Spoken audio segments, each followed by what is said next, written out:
আসসালামু আলাইকুম। আজকে এই রমজান মাসে এমরান ভিপির একটা ভিডিও নিয়ে আপনাদের সামনে আসলাম। এটার বিবেচনা, আলোচনা, সমালোচনা এটা আপনাদের, যারা এমরান ভিপিকে ভালোবাসেন বা এমরান ভিপিকে সাপোর্ট করেন। আসলে কি এমরান ভিপি এটি করতে পারে কি পারে না, সেটা আপনাদের মন্তব্য, এটা কমেন্ট করে জানাবেন।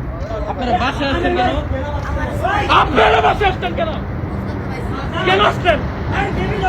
আপনারা মানুষ একটাই বাসায় আসছে, আমার অনুমতি নিয়ে আসছো। বাসায় আসছে কেন?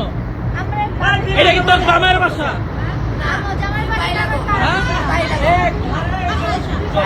বাসায় আসছেন কেন? মামলা করবেন আমার নামে। এই পুরা নেত্রকোনা আপনারা, আমি এখন